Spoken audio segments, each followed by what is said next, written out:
Hello, this is saxophonist Antonio Parker, and this is A Conversation in Jazz, where we are promoting jazz through telling the stories. Our guest today is the wonderful jazz bassist, composer, and educator, Mr. Cheyney Thomas. We ask you to like, comment, and subscribe to the channel. Hit the bell icon so we can let you know when we are posting another video or going live. We also ask you to donate to our Cash App in order to support the channel and help us to produce future videos.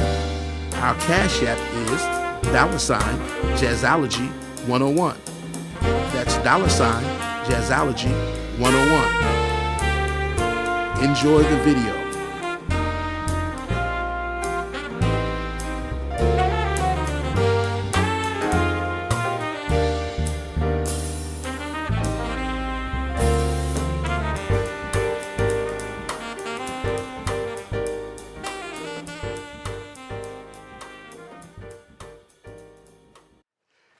Hi, I'm saxophonist Antonio Parker, and this is A Conversation in Jazz.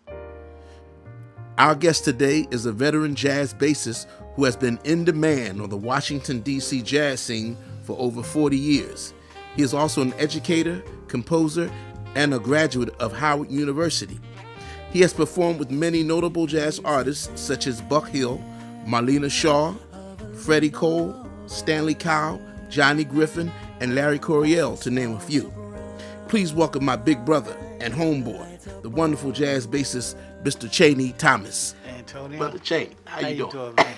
It's good to be here, Yes, man. sir, man. It's good Finally got you on here. Finally, it took you a while. I had to Yeah. talk about you. Yeah, I got you.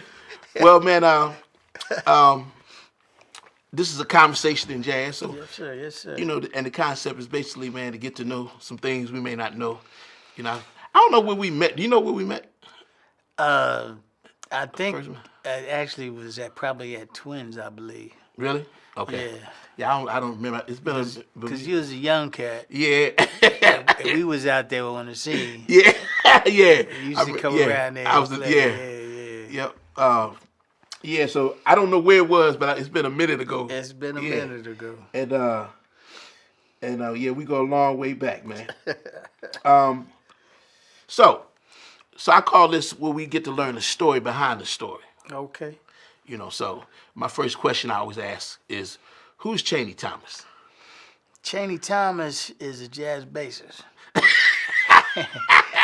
He's a father, a husband, educator, a musician. Okay. You know, I'm a man. Yeah. That enjoys the music. Gotcha. I love the music. Yes, no doubt. Now, you know, in jazz, people have these little nicknames, you know, Bird, Diz, and Train, and all that stuff. Now, you have a nickname called Binky. Right? We cut that short to Bink. Bink. It's Bink. Bink. How'd you get that? That's my mom, man. Your mom? My mom. Oh, really? When I was a baby. Get out of My here. father's name was Chinky. Uh-huh. They called him Chinky. His name was Cheyney also. Okay. And they called me Binky all my life. Oh, wow. Yeah, that's... So it even carried up here? Because, you know, my nickname back home is Tay-Tay. Oh, really? I Yeah. didn't know that. My brother's Skippy, so he used to be Tay and Skippy. Okay. And so if we went back to Philly, people hear people call me Tay. Yeah. And here they call me Tone. Right. So, but they would call you, some people call you Bink up here, right? Yeah, the cats that we went to school with at Howard, Okay. they basically knew. And then most of the musicians back in the early days, they knew that my nickname was Bink. Everybody called me Bink back then. All right. Yeah, man. So we got something in common. We both from the city of brotherly shove. That's it. As Keith Kilgore would say. That's Oh yeah, the Eagles. How we doing this year? We doing great, man. Yeah, 13-1. Yeah, man. They're So you came. What part of Philly are you from? I lived in West Philly. I was born and raised on 53rd and Webster. Okay. Yeah, off of Baltimore Avenue, right there. I went to Harrington Elementary School, which was right around the corner from my house. Yeah. Yeah. I know that. 53rd in Baltimore. That's West Philly. That's West Philly. Do you remember this thing called the Fox? because we used to live over there when I was my grandmother. The Fox on It was 52nd Street? It was on Baltimore Avenue. I don't remember, but I remember as a kid, it was called the Fox something. I don't know if it was what it was, but I know that area because I'm from West Philly. Yeah. What was it like coming up in Philly when you were coming up? Well, Antonio, back then, Philly was crazy, man, because everybody was into the gang thing. So we had to be careful of what we did, what we say, who we hung around with. Everything like that. And everybody wanted to be in a gang. But I wanted to play some music. And football. No doubt. But even if you was in a gang, 9 times out of 10, you still got to live. I mean, you fought. Didn't they fight? All the time. Yeah. So you had to be quick with the hands. Oh yeah. If you didn't, you'd be a little bit just scarred up. Yeah. Did you have to do some scrapping coming up in the mean streets of Philly? Always. Really? Yeah. You know it, man. You can't get out of Philly without having a few scuffles. Yeah, man. It's like, wow. But I'd rather do that, man, than what they doing today. You right about that. You know what I'm saying? Because it's crazy now. Yeah. Man. You'd rather, I can go with a black eye, bust a head rather than a bullet in the heart. Or y'all might become friends after y'all scrap. That's true. And that sort of thing, man. But it's a different kind of thing. Yeah. So do you come from a musical family? Well, not really, Antonio. My mom sang, and my stepfather played piano. Oh. And he had a piano style that was different from anybody else that we heard that played gospel music. And they had a group. He had a group, and they used to rock. Really? They used to rock. But I found out later in age that my stepfather used to be a jazz musician. Oh, wow. He told me. He said, this cat is sick on laying in the bed, and I, had went to see him, and he said, well, I never told you this, but I used to play jazz. Wow. And now I knew about jazz. I knew what it was about. Yeah. And I was like, oh, no wonder it was so different. Yeah. Because, he was putting stuff, all he's putting all that stuff in there, man. And it was different. Yeah. But I asked him, I said, well, how come you ain't never, teach me? He said, I couldn't read music. I learned to play by ear. Wow, yeah. I was like, wow. So did I. Yeah. So do you have siblings? Yes. I have a brother. I had a brother. He passed away at a young age. And I have 2 sisters. Okay. So were you the only musician out of the bunch? Yes. Oh, okay. Yes. And what kind of music were you into as a kid? Oh, Parliament Funkadelic. Really? Philly International? Philly International. Yeah. Everything but jazz. I didn't get into jazz until a later age. Yeah. But everything coming out of Philly. Now, was Blackbird. I used to love the Blackbirds. It was just funny, because we know Keith now. Yeah. So you was listening to that back then? Huh? Yes. Wow. Yes. Oh yes. So was the bass your first instrument? No. Yeah, I'm like most kids. I started off on clarinet. I didn't know that. Yeah, I played clarinet from 3rd grade up to 7th grade. Wow. I played clarinet. In 7th grade, I switched to bass clarinet.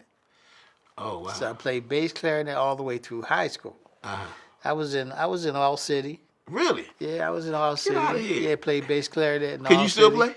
I probably a little bit, but I never could afford the instruments. I didn't have my own. It was the schools. I went to Settlement Music School. Really? Yeah.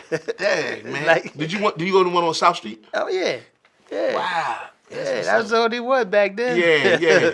I know you went to Settlement also with all them heavy hitting cats.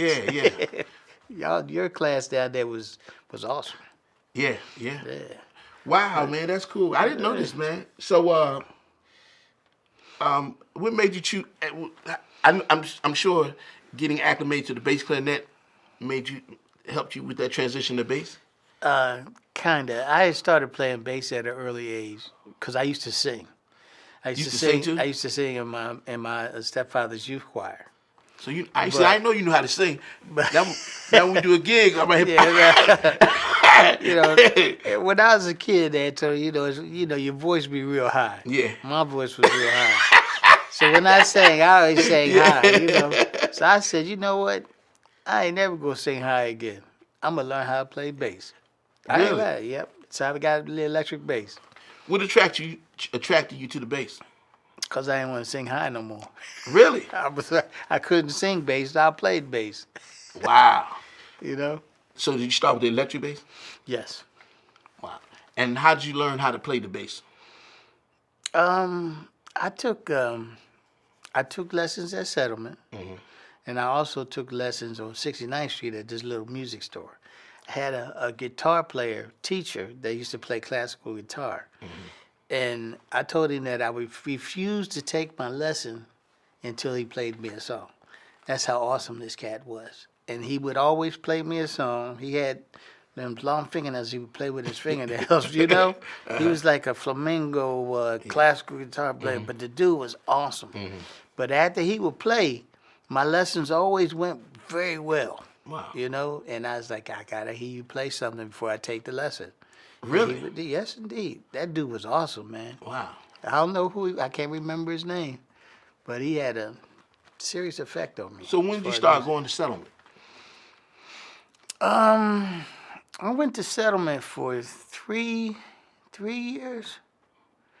I must have been in 9th grade, something like that.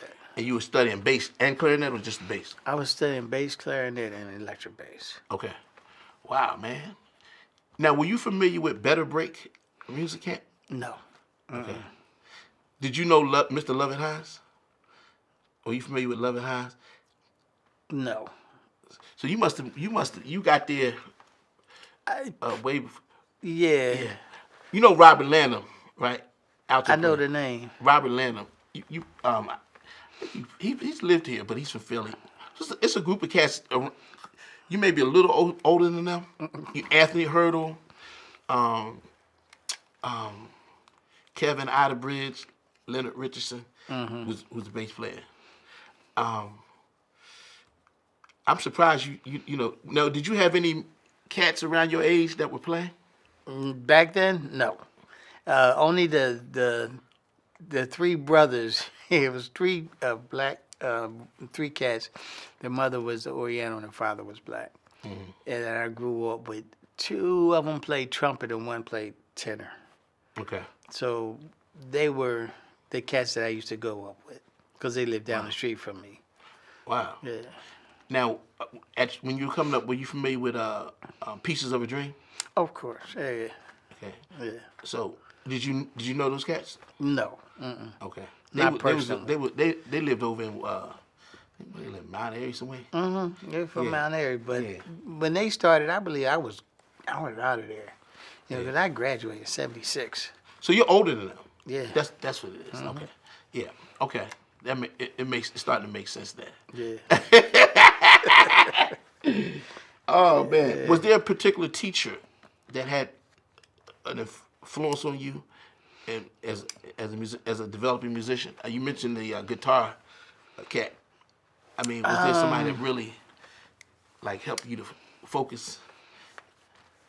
I can't say yes to that because I never had a teacher except at Howard that taught me bass, per se, the upright, and the one teacher at the music school that I went to in that Settlement that taught me electric bass. Everything else, I basically learned on my own.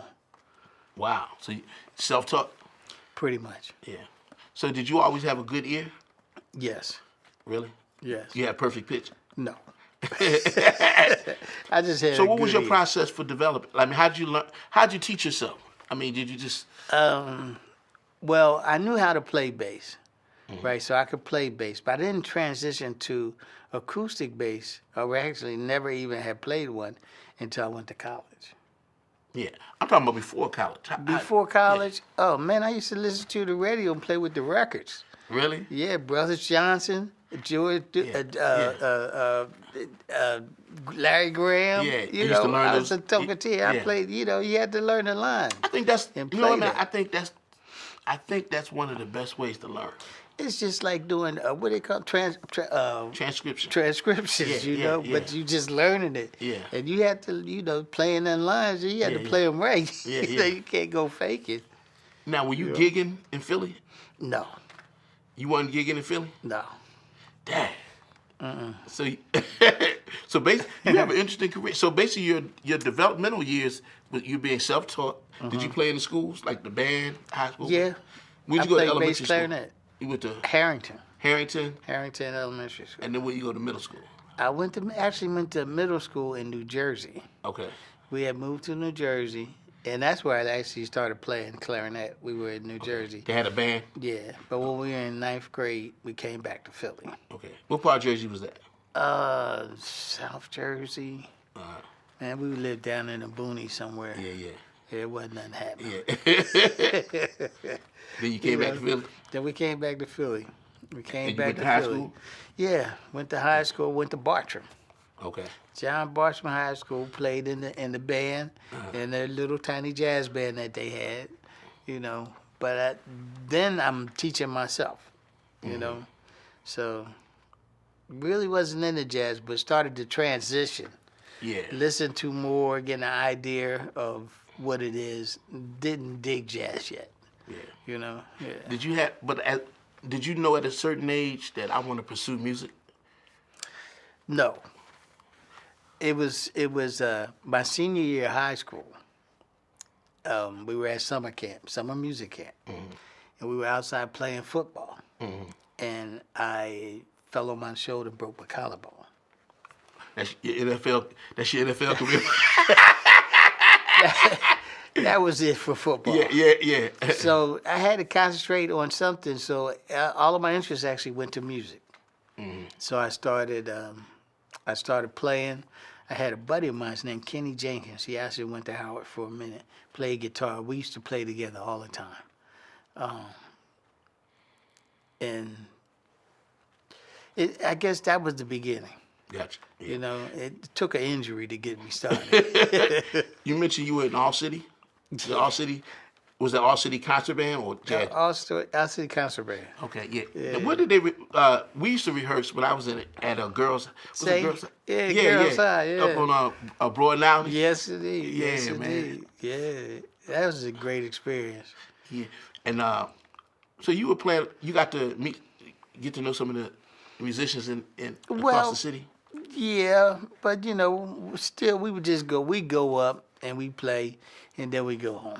Yeah. You know, we didn't really get a chance to hang out. Everybody was young back then, and the parents was waiting for them, or you didn't get a chance to really meet people. And it was different, you know, back then. You know, people wasn't hanging around talking and doing things. Yeah. Did you ever go to Zaf? Was Zaf music? No. There? I'm not familiar with that. Wow. Man, all this stuff ain't come after you graduated. Yeah, everything changed after you left. It's good. You know, it seemed like a lot of things blew up in the city after I left, or I just wasn't familiar with what was going on. Gotcha. Yeah. You know, if you don't have somebody passing, you know, the word onto you or influence you in that way, you're not going to be there. Yeah. You just don't know. Do you remember when you first heard jazz straight ahead? And pretty much. Oh yeah? Yeah. I had a partner of mine, man, his name was Claude DeShields. This cat loved Miles and Train. This cat schooled me on everything that Miles did and everything that Train did. You know? And I think if it wasn't for that brother, I wouldn't have been in the jazz. Wow. But how old were you at the time? I was at Howard, freshman. Oh, this was at Howard? This is at Howard. So you really, in high school and all that, you really wasn't trying to pursue jazz? No. I didn't know too much about jazz. Not at all. Dang. Yeah. So we might well go on rush up to Howard, man. What made you choose Howard University? Oh, man, it's funny. I had got coming out of high school, got a full scholarship to Howard. Wow. But I made a stupid decision to go to another school, which we won't say what it is. Okay. And I went there for a year. It was the worst year of my life. Came out of there, got a job for the summer, and reapplied to Howard. They accepted me, but they didn't give me a scholarship. But, you know, we were poor. So, I got a bunch of grants. That covered basically, at that time, and it was cheap. Howard was cheap. Yeah. So, it wasn't 10 grand. You didn't need all that. So, that's how I went to Howard. Yeah. Back in 1977. Now, you said you got a scholarship. Was it a music scholarship? It's academic scholarship. Okay. And a music scholarship. Because I went up and audition on bass clarinet and electric bass. Wow. Mm-hmm. So I didn't know about Howard when I was in high school. I didn't know about there was a black college. Yeah, right. I mean, did you know about Howard? Yes. Okay. Yeah, we had a counselor at my school at Bartram. Her name was Miss Harper. I'll never forget her. She schooled us to everything that was black. Mm-hmm. And she let us know what we should do, what we shouldn't do. Mm-hmm. And I didn't listen. So you didn't listen? I didn't listen. Wow. I didn't listen. And, to this day, I'll be like, I'm sorry. Yeah. So you got to Howard. I got to Howard. Who was that? Do you remember who you auditioned for? Yeah, Arthur. Dr. Dawkins? Dr. Dawkins. I think Fred Irving might have been there, but yeah, it was Arthur Dawkins. Wow. Mm-hmm. So what was when you got to Howard, were you a performance major? Yes. Okay. Mm-hmm. I was a performance major, mm-hmm. string bass minor, who didn't even own an instrument, right? I didn't own an instrument, and I couldn't play it. Wow. I could play electric bass, but acoustic bass, it was like, what is this? Wow. Yeah, so one of the teachers, Fred Irving, said, man, Fred, you need to take some time off and buy you a bass. So I did. Really? Yeah. Wow. I took some time off. I worked a year. Had a job, worked for a construction company. Uh-huh.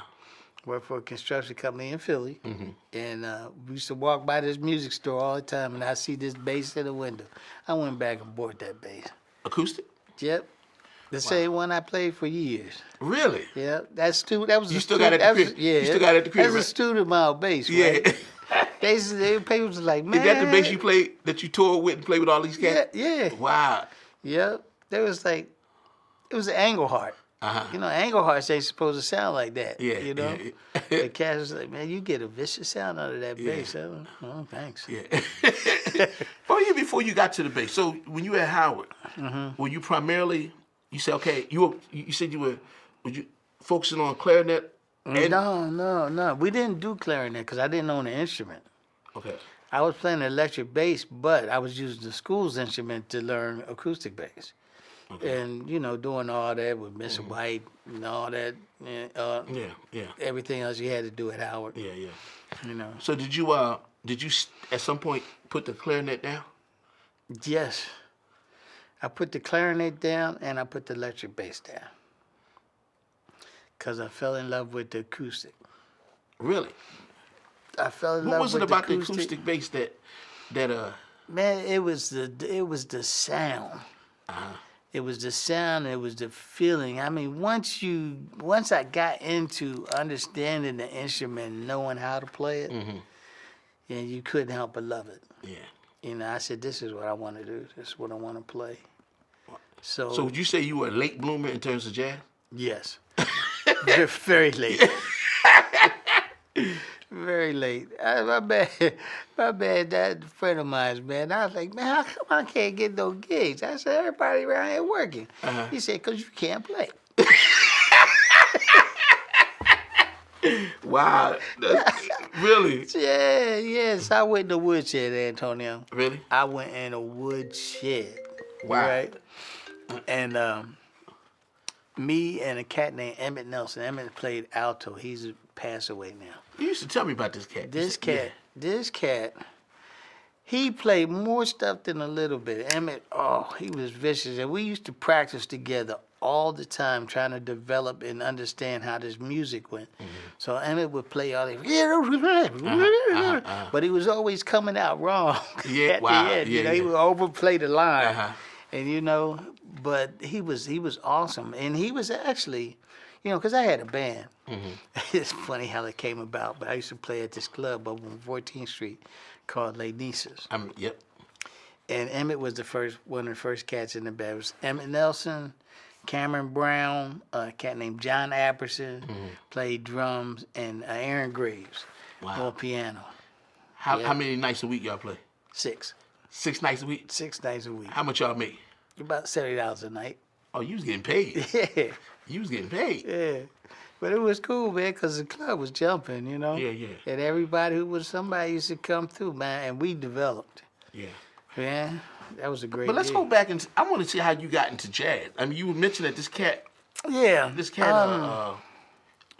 Man, he would come here, man. I want you to check this out. And we go in. And You a freshman at Howard?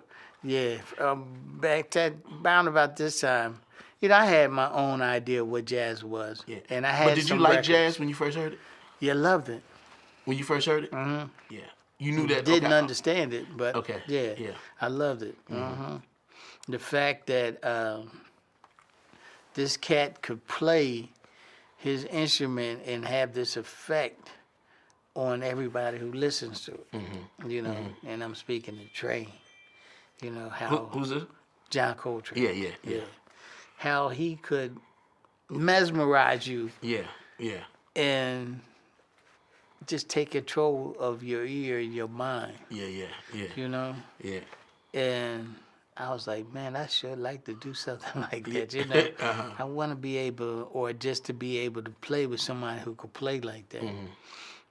So I played the jam session down at the One Step Down with Lawrence Wheatley for 2 years.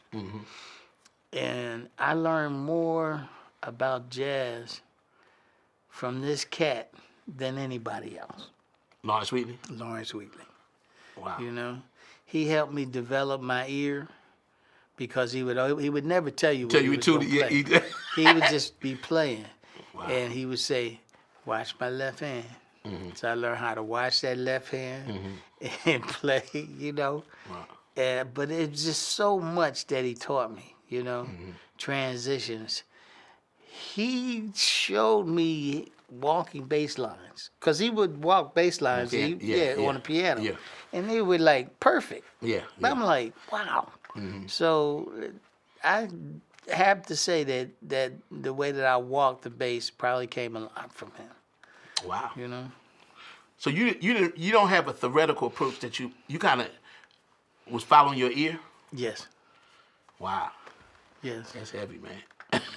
Yeah, I mean, we talked about. You was like, well, I think we talked about that once before. Yeah. It's like, well, theoretically, how do you approach the bass? I'm like, with my ear.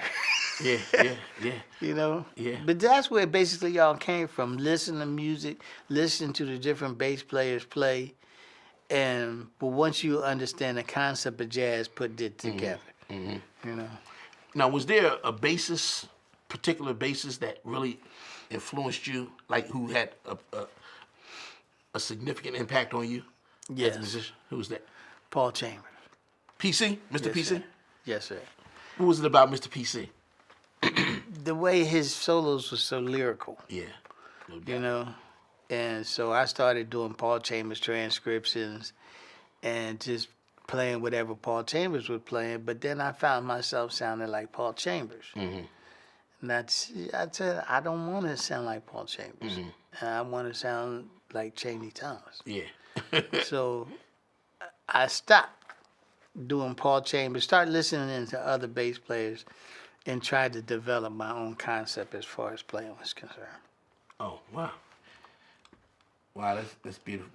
So, did you go back to Philly, like during the summer, and start playing in Philly? Did you ever have a period where you were playing in Philly? No.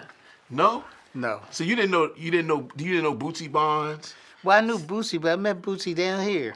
Oh, wow. Sid Simmons. I knew Sid too.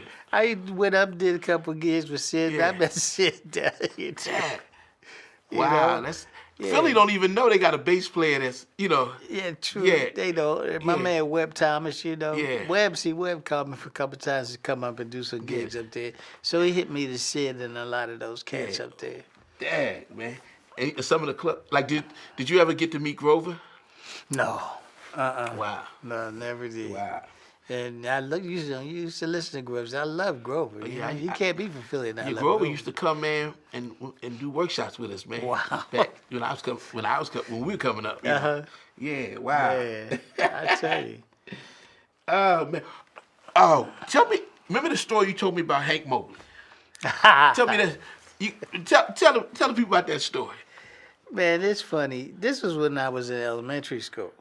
In elementary school? When I was in elementary school, coming home, and there used to be this cat that we used to have to step over because he was laid out on the corner sleep.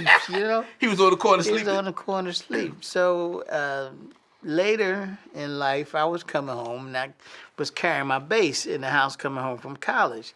And his partner was this dude, I don't know his name. He used to wear a dashiki all the time and had this African hat. And he said, hey, young boy. I said, hey, yo, what's up, man? He said, can you play that thing?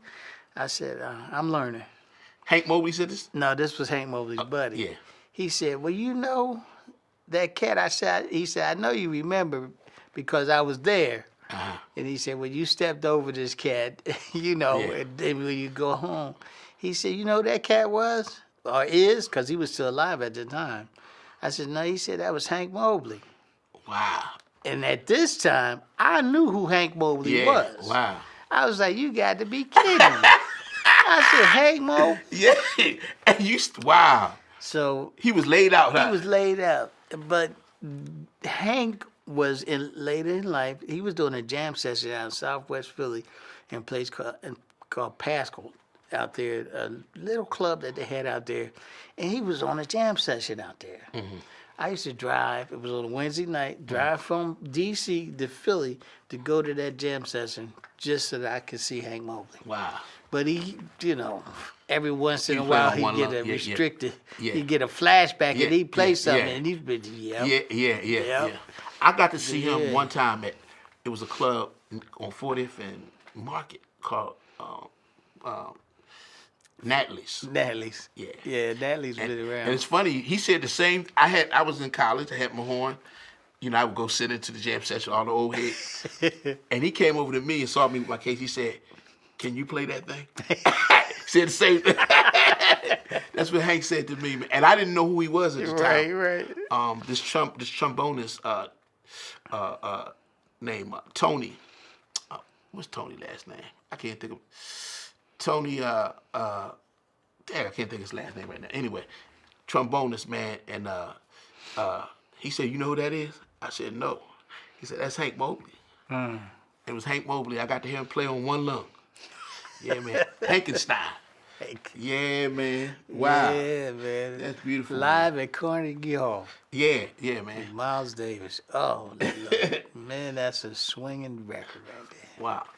So let's go at Howard. You at Howard now. Yeah.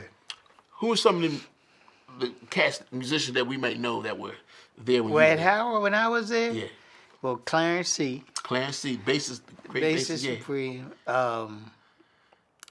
Jerry Allen. Jerry Allen. Okay. Yeah, Greg Osby. Was Warren Shad there? Warren Shad. Was Warren Shad playing drums? Yep, playing drums. He was killing drums. Warren was so vicious it wasn't funny. Really? Yeah. Warren came to a party. Warren told me he could play drums. Warren had more chops than a little bit. Wow. He came to a party at my house one day, and it was late, so him and this girl came in, and we were playing, because we used to always have parties that set up and do jazz, and Warren took a 15-minute drum solo, right? This is at my house, 15, and then he got up and he left, and had to go to the hospital. That's the baddest drum solo I ever seen the boy take. Wow. I don't know what it took out of him. I had to take him to the hospital, but he was vicious. Really? Yeah. I mean, vicious. But Warren was phenomenal, man. Wow. He was So phenomenal. was Gary Thomas there? Yeah. Gary Thomas? Oh, Gary was there. Wow. Gary, who else was there? Carol DeShield? Yeah, Carol. Carol Wow. was there. Yep. Yeah. All these cats, man. Wow. So were you in the A band or the B band? I was in no band. They didn't let me in the band. Really? Yeah, I didn't play in the jazz ensemble. Oh wow. Yep. Now did you seeing Carol DeShield and Clarence C, did they show you stuff? Well, Clarence did. Clarence did? Okay. Yeah, me and Clarence used to sit together all the time. And I met, what was that boy's name? He used to come down there. Curtis Lundy. Oh, wow. Curtis used to come down to Howard. Yeah. And we would all hang out and talk bass and play. But Clarence, he showed me more stuff at the school than probably anybody else. Gotcha. Yeah, he was very cool. He was a good friend. Who was the bass teacher?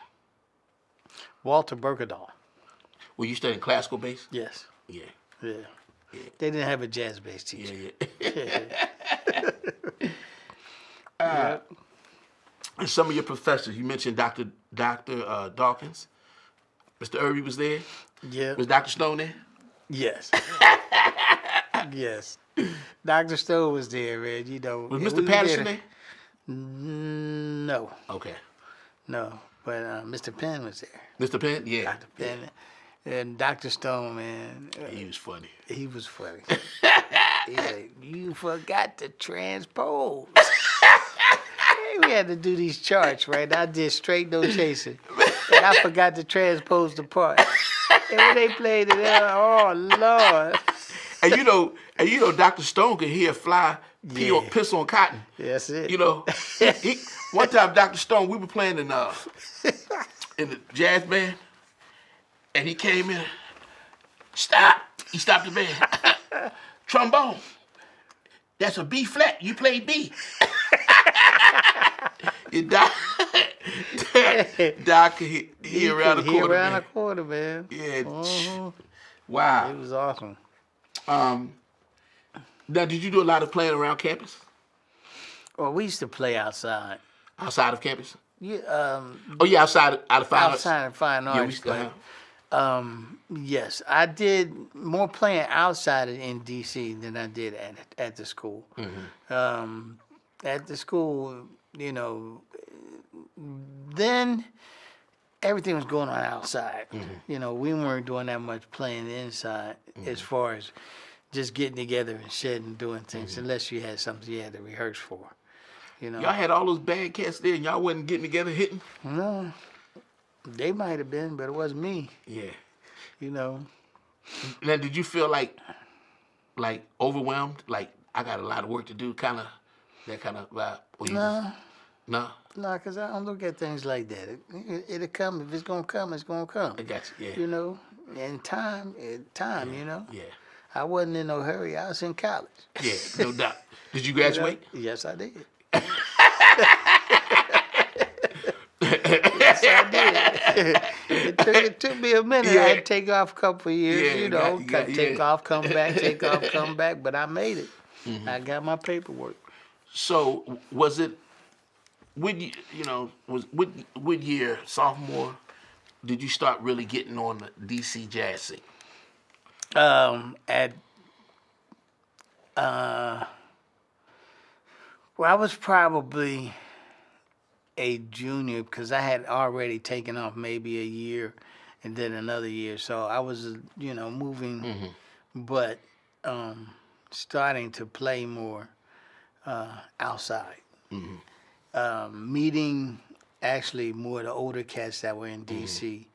and who saw something in me that other people didn't and took me out and started giving me gigs. Wow. So it developed like that from playing with the older cats. Would you go out and listen to music? Yes, in a way, but there were places that were still happening that played jazz that, we didn't go out to check out because you had no money. Yeah. So, I hear that.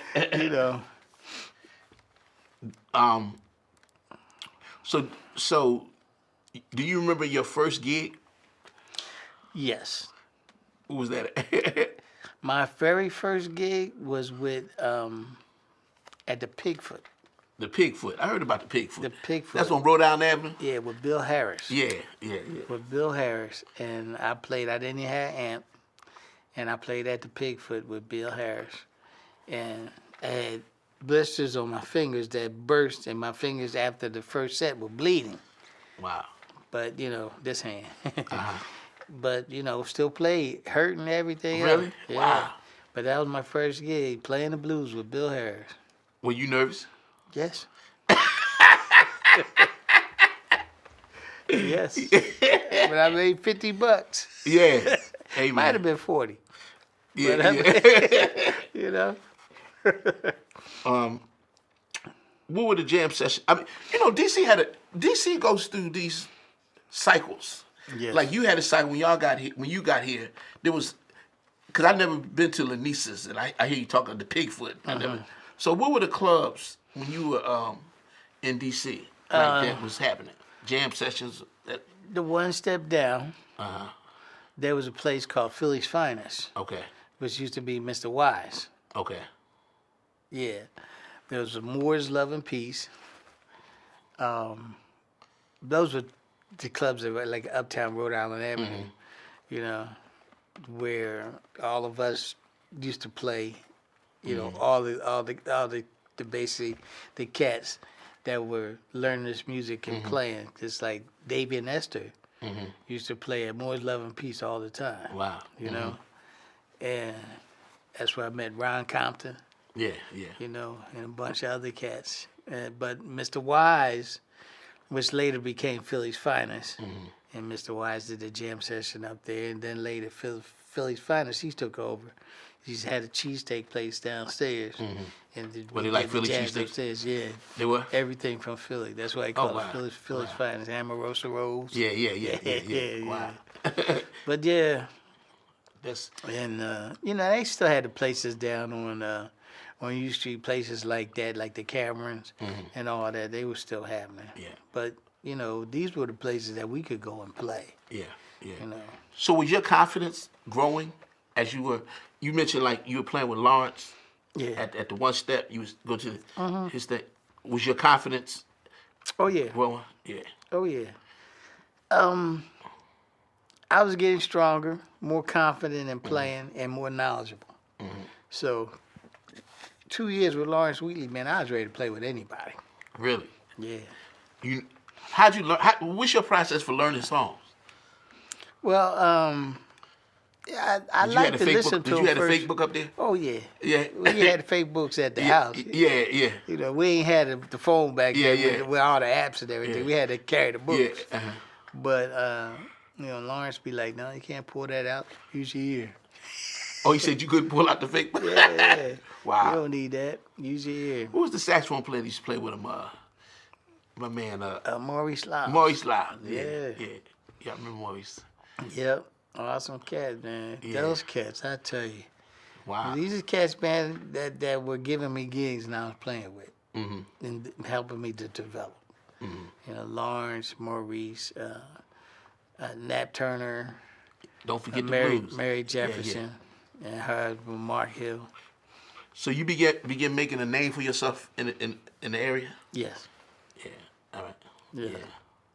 Wow, man, that's good, man. And you said you had your own gig. You eventually got your own gig at the. Yeah, I had graduated from Howard, like most of the cats. I was ready to go up to New York. But why didn't you go to New York? I was handed a 6-night-a-week gig. So it's like, you want to go to New York and struggle, or you want to play every night. Wow. So I decided, you was making money too, right? Yeah, I decided to play. Yeah. Now, was you saving your money? As best I could. That's a lot of money during them time. You're making that was $70 a day? Yeah. 6 days a week? It was crazy. Yeah. Wow. And that was at Lanisa's? Where was Lanisa's located? Up on 14th Street between Crittenden and Buchanan. Okay. Yeah. Across is from it the still bus there? barn. Is it? Nah. Is the building? The building is there, but it's something else now. Okay. Yeah. Wow. I missed that one. Yep.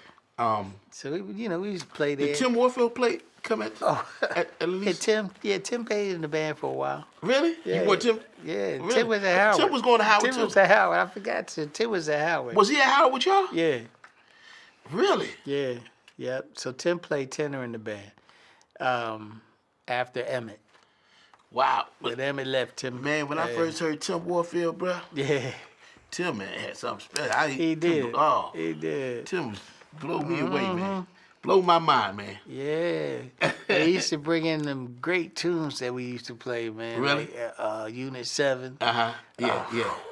Man, that joke was just rough. Well, we used to swing So was it hard. Y'all had a lot of fun? Oh, yeah. Oh, yeah. Oh, yeah. Dang. All right, man. So now, your confidence is growing. You're learning all the songs. You're ready to play with anybody. That's it. So now, you played with some heavy hitters. Yes. Yeah, and let's talk about it somehow. Okay. Okay, we got to talk about Buck Hill. How'd you get how long did you play with Buck Hill, the late great saxophonist Buck Hill? Probably about almost like 20 years. It was a long 20 time. years? It was a long time. Wow. You know, Carroll was playing with Buck. Carroll D. Shields. And when Carroll was getting ready to go down to North Carolina, after that, and they, Buck needed a bass player. So they were at a rehearsal and they brought me in to listen to, so Buck could listen to me. And right off, Buck just dug my feel. You know, I have the way that, That's why I use and he loved it. He's like, so when it's like first couple of notes I play, cats turn around and look at each other. I'm like, wow. Next thing you know, I had the gig. The Warren Shad and John Osmond. Wow. Yeah. Did Buck keep y'all working? Well, Buck was working, but Buck wasn't. He had a day job. He still had a day job then. And he didn't like to travel a lot. Gotcha. And he didn't like to fly. Buck could have played anywhere he wanted all over the world. Yeah. But he didn't want to. He was happy. He raised his family, took care of his family, took care of his wife, and made sure everybody was cool and just stayed in town and played. Yeah. Now, Buck was on the higher end of the food chain in this area, right? Yeah. So y'all got a little bit more, right? I mean, yeah, a little bit more. Okay. A little bit more. But he wasn't breaking the bank. Yeah, I got you. It ain't like a travel gig. Yeah. It's still you local. Yeah. Now you recorded with Buck too, right? Yes. Now, were you on that album? Like Buck had this album where he took off all the heads. He took off all the heads. And he started it with him soloing. So he had to play no royalties. You on that album? That's a great idea. Yeah. They ain't got to play no royalties. So he fade in and fade out. Yes, it. Oh man, that's they edited, man. Because they just edited. Yeah. That was a great editing job. Wow. Yeah. That's I've never heard that. That concept. Yeah. No royalties. Oh man. So what was it like? What was it like with your tenure with Buck Hill? What was that? What is that like? You had to encapsulate that experience in words. And how would you say? Buck is underrated as far as saxophonists go. Those who knew that Buck was a phenomenal. Yeah, and he played clarinet. He played clarinet. He played soprano. I never seen him play alto. But he could play a clarinet. And man, Buck would play a melody, right? And then you see him, he start to moving and he get revved up, and then that was it. It was like the locomotive was going down the track. Right? And we were like the cars. Yeah. And he was pulling us, from behind him, man. But did he do original music? Yes. He did? Okay. Yes, he did. Buck did a lot of original music. And we need to record it. We definitely need to record it. Wow. Because he recorded some of it, but he didn't record a lot of it. Mm-hmm. You know, but he has a lot of stuff. Wow. He has a lot of That stuff. might be an idea for your next project, man. It could be. You know, we have to see. Check with the family, make sure it's all right. Yeah. Oh, man. So, Marlena Shaw. You play with Marlena Shaw? Yeah. Marlena, it was funny with her. Marlena had a lot of energy. She was great. She was, you know. You were playing electric bass, right? I played electric and acoustic with her, depending on where we were, and if we were in this area, it was convenient. I played acoustic, but I played electric. But you know, when I played, I have a tendency to hum and sing when I play. Yeah, Marlena told me one singer in the band was enough. Wow. How'd you get that gig? That's funny. Jerry Jones. Jerry Jones? Jerry Jones, the drummer. He was playing with Marlena at the time, and I knew Jerry. He actually was playing something with us up at Les Nices, and he got me the gig. Yeah, but she told me one singer in the Only band. one singer in the band. Yeah, was one singer. I was like, I was too loud. I didn't even realize it, you know. Wow. How long did you play with her? Man, off and on for about a year. Okay. Yeah. Off and on for about a year. She was hot. She was. Yeah. Man, as soon as I left, they went to Japan. I was like, Wow. That's funny. Yeah, she was cool though. Wow. And you played with Freddy Cole? Freddy, yeah. Freddy was cool. I just, you know, This is Nat King Cole's brother. Nat King Cole's brother. He used to do all that stuff. It's phenomenal. Freddy could play though, but he could sing too. Yeah. You know? Yeah. He could sing. So I had a lot of fun playing with him. Mm-hmm. Yeah. Stanley Cowell. Man, Stanley was he's probably the greatest piano player that I had ever seen. Wow. Because his playing was awesome. His concepts were ridiculous. His originals were magnificent. We did a lot of touring. We we went over to Copenhagen, recorded a record, and played at the Copenhagen Jazz House for a week. We did a live record there, and we did something in the studio. It was great. But Stanley taught me a lot about the music, a lot about what you should do, how you should do it, and to make sure that it is yours. You know? Yeah. So he schooled me on that concept of recording. Cheyney Thomas. and just making sure that, you know, and you got to do your music. Yeah. He said it's important for you to play your originals and play your music, but you have to make sure that it's yours. You have to get your copyright and everything straight, and so that there's no problem. Wow. So, and I listen. You listen. I listen. He was living out here. Yes, he was in this area. I know he was teaching up at Rutgers. Yeah. And still living here. Yeah. And he passed away. Yeah. Now, were you playing with him with Bruce Williams? Bruce came in the band after I left. Okay. Yeah. All right. Now, you mentioned that you had a gig you did with Johnny Griffin. What happened with that?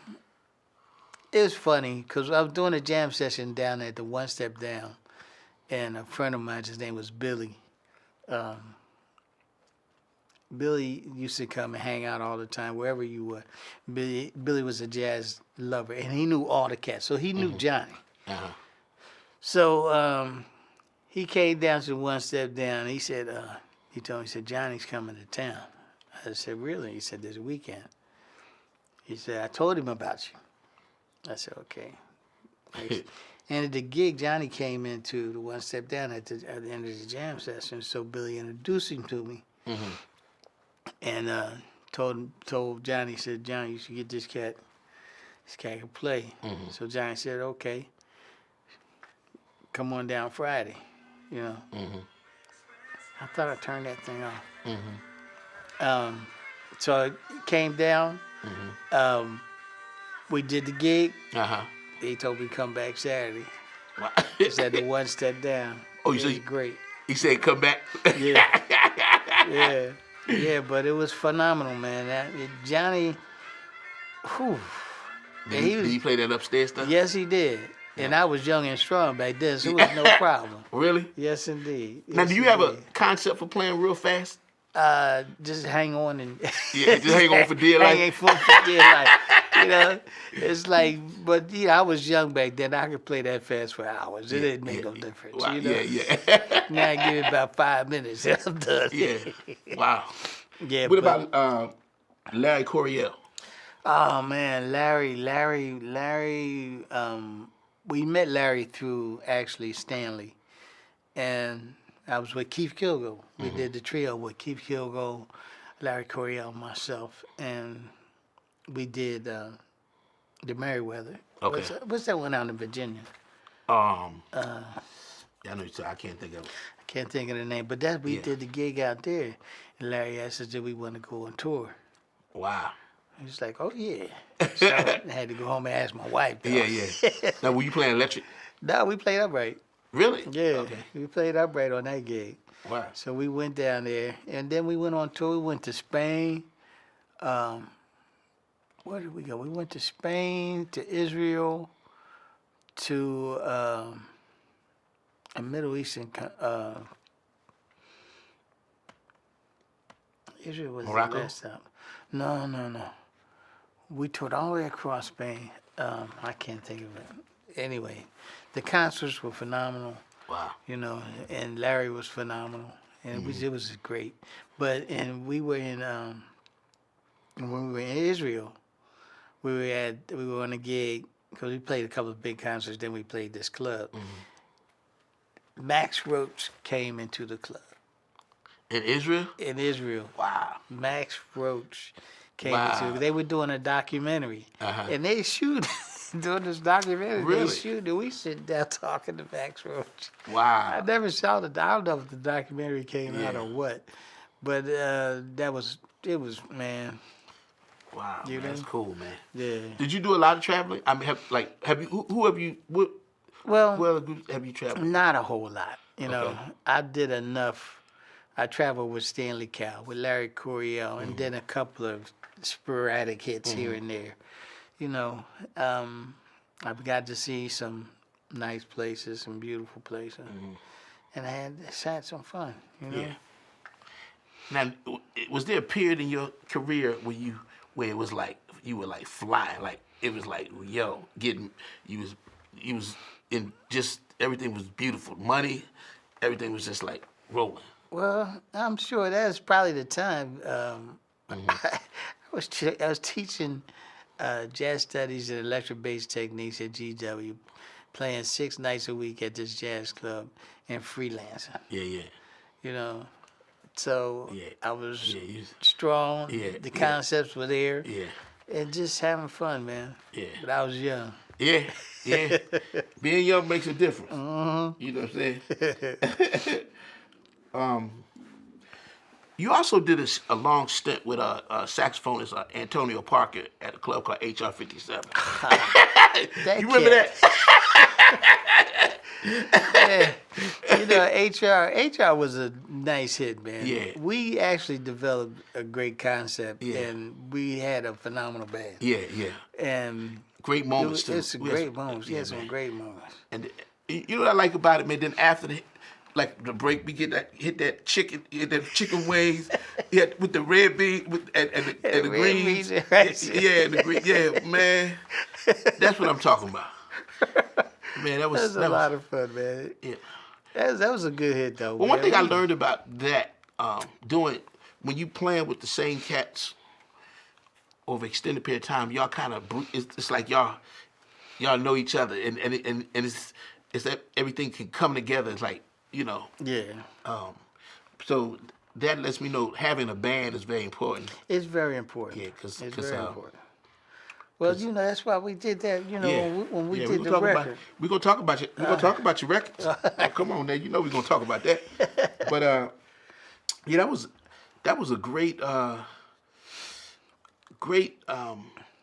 just a lot of fun, man.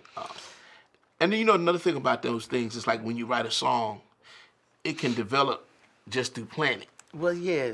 You know, things develop through us planning. And that was the thing about the band, because everybody had to bring something in. Yeah. And we would all play. Yeah, yeah. So we would base the gig around everybody's music. So it was a great opportunity. And it kept me together because, you know, playing keeps your thing together. Keep keep you up on your game. Mm-hmm. You know what I'm saying? Yes, sir. Now, you've been, 4 decades, DC? About there? Oh, this has been a while. Yeah. How would you say the scene has changed over the years? Well, good or bad? Well, right now it's not that great. Mm-hmm. You know, after COVID, we've lost some really, really good places to play, and things are on an uptick though. It's on the up. There's a couple of things opening up, but you know now there's a whole bunch of hungry musicians out there. Yeah. You know, like we were back in the day. We were hungry, but the old heads had it pretty much wrapped up. Yeah. You know, but you had to get in with the old heads to get into the gig. You know? But compared to back then, and from what they used to tell me that happened before then, you know, so there's a cycle. So what happened before us, well, before my time here in D.C., was better than what we had. Gotcha. Although what we had was really good. Yeah. You know, but they had the real jazz places. Yeah. With the real jazz musicians, coming up, because D.C. is D.C. Yeah. Everybody had to come to D.C. to play. Yeah. You know, the Howard Theater, the Lincoln Theater, all of that places all up and down Georgia Avenue, U Street. You know. Wow. But they say everything must change. And it does. You know, I remember, man, when I remember when I got to town, and I was, you know, the young cat on the new young cat is always the new young cat. It's always the new young cat. But what I loved about DC, the community embraces you, and you become a community. Yeah, most of the time. Yeah, and there's some cats that don't make it. Yeah, well, you gotta make that connection, especially because, you know, anytime you come to a town, you gotta have a certain level of humility. I agree. You know what I'm saying? You can't come in thinking because you can play. Yeah, I'm here. You did. So, but you know, and you have to know what audience you're playing for. So when we play at Westminster Church, you know, you got to play music that appeals to You know, I know you want. You know, some cats might want to come in and do their, burn out and all that. Yeah. Not there. Not there. That's not what they want to hear. All right, let's talk about you as an educator. So you were a professor at George Washington University. You taught music in the D.C. Summer Artist programs. You taught music in the Prince George's County Public Schools. You and I worked with young people teaching jazz in an organization you founded called the Prince George's County Youth Jazz Ensemble. Yep. And you have 2 wonderful daughters, Naya and Chana. That's it. They were also part of the youth ensemble, youth jazz ensemble, and they still sing and perform, and they're into the music and arts, and they do poetry. Wonderful young ladies. How important is teaching the young generation about music in general and jazz in particular? Well, that's probably one of the reasons why I decided to do the Prince George's County Youth Jazz Ensemble, to give these young people an opportunity to come together, learn the music, play, gig. Yeah, we got them gigs. We got them gigs. Man, they was loving us. Yeah, man. They was making money. Man. You know, but they were having fun. Yeah. And they were young, and they were developing. Yeah. And we watched them grow. Yeah. We watched them grow, because when they came, they stayed. Yeah. They came young. They stayed till the end of high school. And some of them are still playing? Oh, yeah. Some of them are still playing. You know, we did I think 4 summer youth camps. You know, we didn't charge a whole lot of money. That's the thing. You know, we weren't out to make money on this. We were trying to just to share our knowledge and to develop some youth. Plus, we had a couple. This is a good feeling, just giving back. Yes. And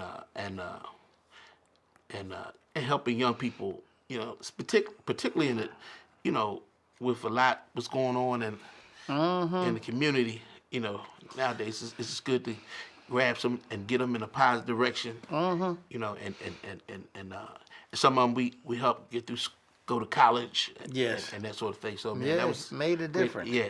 Makes a difference. Made a difference. So yeah, man. So keep doing what you doing. I'm trying. You put a lot of years in the teaching. You still doing that. Oh yeah, man. Shit. Yeah, I don't know how you do it, man. I'm gonna ask you. Public school. I was gonna ask you about the public. Oh, public school was very, very difficult.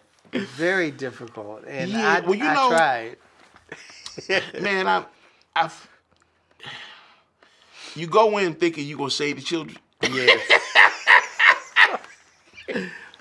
But I realized doing it so long, I think I'm 26 years in. I think the best part of it is when you run into kids that you taught when they were like in elementary school. They're grown folks now. They're grown, and they remember you and they say thank you and they appreciate. Yeah. And so man, that's so that's one of the greatest feelings. I run into kids all the time. I remember, man. I was a couple months ago, man. I was walking to my car, man, and this man and this lady was coming in my direction. You know, I nodded, and he looked at me. He said, "Are you Mr. Parker?" I said, "Yes." He said, "You were my teacher when I was in first grade." He's a grown man now, and the fact that he remembered me, and, you know, at first grade for real, that means a lot. Yeah, and then you know, I live near this place called Mid Atlantic Seafood. I go get So you know, I'm going, and so I guess one day I came in with a school uniform shirt, well not a uniform but a school shirt on, and the girl, "Are you Mr. Parker?" I said, "Yes." "I thought that were you." and yeah, I taught her in elementary school, and so man, those are the. You know that you touch people, remember you, and you making a difference. So that's what it's about, man. Yeah. You may not get the reaction or the behavior in immediate that you want. Right. But hey, man. Yeah. The later on, it some counts. way you're helping them. Yeah. So that's the biggest thing. But was it the tough hardest for you? part. Was it tough for you at middle? What was middle school? You was in middle school too. I was teaching middle school. What was William Wirt Middle School. Yeah. Oh, Lord have mercy. Were they bad? Oh, bad. Middle school was the day. You know, man, I don't know if I could do middle school, bro. Middle school. I could do high school and elementary. Yeah, I think I should have started at elementary or something. Yeah. I might have still been there. But after 2 years in middle school. You probably liked high school. I think in high school you can reason with the kids a little bit. That middle school, you know, I see them on the edge, like where I teach now. We go to pre-K to 5th, and I can see how they get in 5th grade. So they get that middle school mentality already, and I can just know once they get there, it's like it's over. Wow. Yeah, man. It was definitely an experience. They're gonna make you pay with your check. That's for sure. So your lovely wife Tanya produced a tribute to Buck Hill. Yes, we did. In 20. Yes, we did. 13. And it was great. In which I was honored to be a participant. Yes, you were. And it was held at the Queens Chapel, United Methodist Church in PG County. Yep. Talk about that. Tanya and her friends and myself, we wanted to make sure that we honored Buck. Yeah. You know, before he passed. And by doing this tribute, we set it up. We did all Buck Hill's music. Yep. We had Davey Yarbrough and John Osmond, Keith Kilgo, and you. and it was great. You know, it was great. We had a ball. We actually made money to give scholarships. We gave out 2 scholarships with the money that we made for that, and we wanted to do it and continuously. But you know, things don't always turn out the way that you know that you want it to go. So we are happy that at least we had the chance to do the one for Buck before he passed. So, and we, you know, we still thanking everybody for coming out and supporting that that event. It was great, and we'll see what we're gonna do in the next one. All right, all right. Let's talk about your recordings. You had a first recording, right? My first recording I did was a self-recording. Well, it was a concert that we did at Montpelier Cultural Arts Center. And I did all the editing and everything on that. Oh, you was the engineer, the band leader, and the whole nine. Everything. And I did it on my computer. And I burned every disc. I did everything, did the record cover and all that. And I sold them for $10. But the concert was great. You know? And we did all original music. That was the first one. I had got a grant from the Prince George's Arts Council to do a concert. That's when I first started. A concert of all original music. I was with Stanley Cowell at the time, and I started writing. And from then out, that's what I wanted to play. When I did my concerts, I wanted to play my original music. So we did that. And so the second record, we went in the studio and did it. And of course you were on it, and I told you were just crying and begging the whole time on that horn. It was so beautiful. You know? And I brought my man Durante in to sing, and my daughter Naya did spoken word. Hope. And Hope Adobe on keyboards, and Richard Seals on drum. And my man came in and laid down a percussion track. Tony. For us. And Tony Comfrey. And it was great. Man. It came out beautiful. It came out beautiful. It is still available online. You know, at all the digital you can get it anywhere. Amazon. It was very special, man. And your music, man. You wrote some beautiful compositions. Oh man, I appreciate that. We still trying to play them. You know, there's a couple of songs. Well, mostly everything I write has a meaning. There's something about the music that is, it's pure in heart. You know, so, and that's where the concepts always come from, for someone in the You like to write songs in 3. Yeah, I love 3/4. That's why the record's called My Thoughts in 3. I don't know what it is about 3/4, man. It just moves you, you know, a certain kind of way. You know, you in the flow. And it's got the energy it needs when you need the energy, and it's got the sweet and softness that it offers when you need that.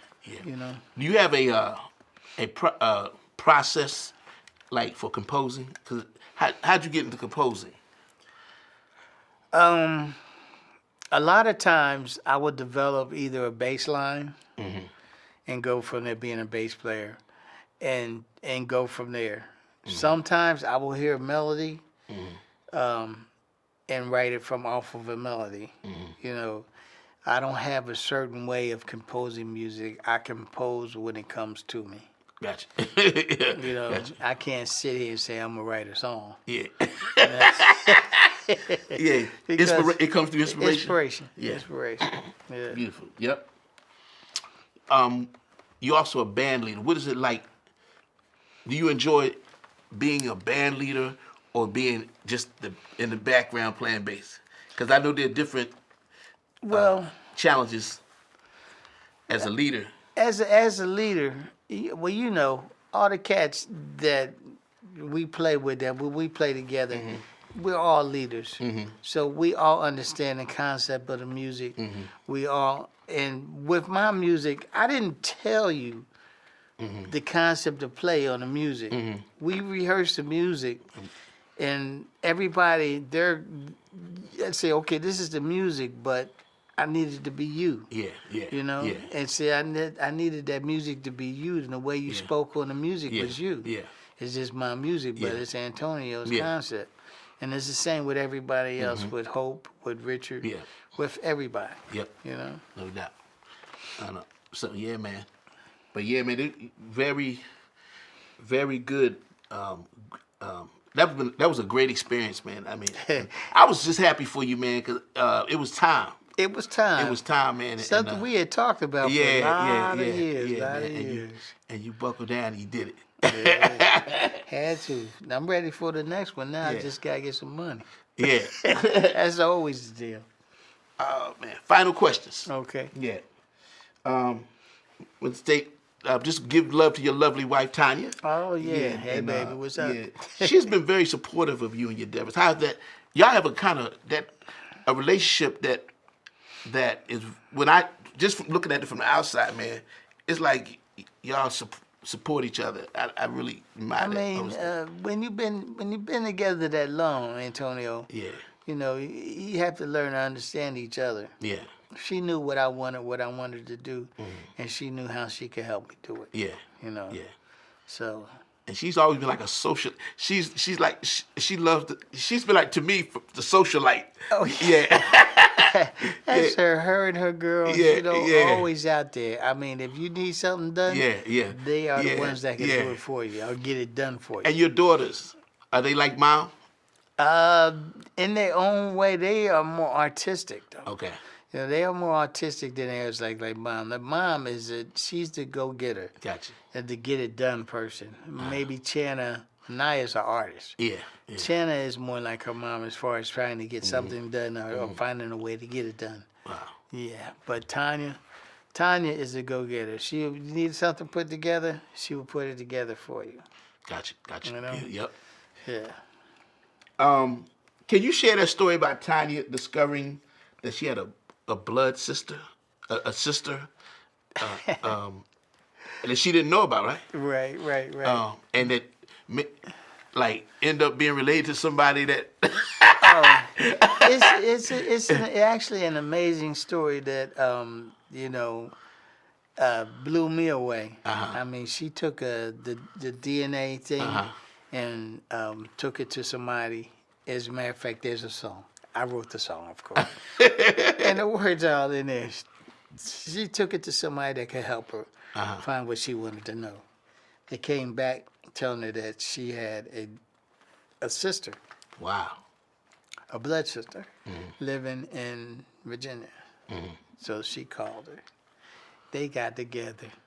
And when you saw them together, but she walked through the door, I was like, damn, that's her sister. Wow. Now, did her sister know that she had another sister? She knew later in life that she did have a sister. I believe she said when her mom was ready to transition that she told her that she had a sister. Oh, wow. So, but Tanya put it into action. That said, you need something done, she'll do it. And she did it. And she said, man, they are like this. Now. Wow. Yes. And then she didn't live too far away? No, she lives in Virginia. Wow. Yeah, she lives in Virginia. But the funny thing about it is that they are Coltrane's. Yes, they're related to John Coltrane. They are related to John Coltrane. Wow. They are Coltrane's. On the father's side, I believe it is a Coltrane. On the mother's side, they're related to the Isley brothers. Wow. I'm like, whoa. You know, it's amazing. It's amazing. So I can't say that the girls got the musical concept from me. Yeah. It's in their mother's genes also. Wow. Yeah. But man, that's definitely that's amazing. a heck of a story, man. Yeah, that'll be one of the songs on my new album. Yeah. You wrote a song about you. It's called I Should Know You. Yeah. Beautiful, man. Yeah. Oh, man. And how's Naya and Channa doing, by the way? They doing all right? Yes. Okay. They are doing fine. They still are performing, growing, getting singing? older. They've been hanging out. They've been going to the jam sessions that they have in town here. I know they had a karaoke night at this new place over there they're doing. Oh yeah, okay. Over on U Street, 11th Street, and the open mic night too. Beautiful. So they hanging out, they doing their thing. Yeah. You know, they Beautiful. doing their thing. Tell them Uncle Tony P says hello. I will. I will. All right. Yes. Now, sir. what's next for Cheyney Thomas? You know, right now, Tone, I don't know. I want to play, and you know, you can't do those things that you did before. Yeah, like The concept now is new. You know, I love the aspects of playing music. I love the aspects of playing live. I want to do this next record. I want to do this next record, see where that goes. I would still like to tour and to see some more of the country, some more of the world, and present the music. You know, so that's always been one of my dreams. The other was to do the record. The other was to have a family concert. Yeah. So most of it I got done. Yeah, so yeah. you know, we just trying to see where it goes, how it goes. Yeah. So how has your journey in music been for you? Like coming from humble beginnings to traveling the world, playing with people. It's you know, it's had its ups and downs. You know, I can't say if that I didn't get to do everything that I wanted to do, but everything I did, I enjoyed. Yeah, no doubt. No doubt. And I'm not finished. I mean, there's a whole lot more music left in me. Oh yeah. There's a whole lot more music left in us. We got to represent, and we gonna present. No doubt about it. Final question, and you can look right in the camera and tell people how can they contact you if they want to learn more about you, your music, they want to purchase a CD. How can they get in contact with you? You could probably, the best way is probably email me or either on Facebook, Cheyney Thomas on Facebook, or you can go to cthomas247 at comcast.net. That is my email address if you really want to purchase the album. Or the CD, you can get it at, what is that, CD Baby, Apple Music. All the social media outlets. All the social media outlets. It's there. If you just want to go and check it out, you can go to YouTube and see it there. See, you know, all aspects of basically what we have done, what I have done, and you can listen to the record. Beautiful. Yeah. Well, my brother, man, thank you for sharing some of your time with us, man. Hey, man, this was cool, man. Yeah, it's supposed to be cool. You know, we do this. This is what we do after the gig. But it's good getting to know some things that maybe I didn't know, and you know, putting it all in perspective, man. And, yeah, man. So we wish the best for you, man. I appreciate it. Yeah, man. And yeah, we got something coming up at the Westminster. Oh, we're going. That's right. We're in Westminster. December 30th. So, Yeah. So, man, I'm looking forward to that. That's gonna be great. I'll be sending you some music. Okay. All right. And man, have a happy. You know, this is the season to be jolly, right? Season to be jolly and all that. So, man, happy Merry holidays Christmas. to you and family. Merry Christmas, happy holidays, happy New Year. Yes, sir. And man, I'll see you on the 30th, man. So thank you, my brother. Appreciate you. Thanks for having me. Yes, sir. All right. All right. There it goes. The wonderful bassist, Mr. Cheyney Thomas, right here on A Conversation in Jazz. And we'll see you on the next one.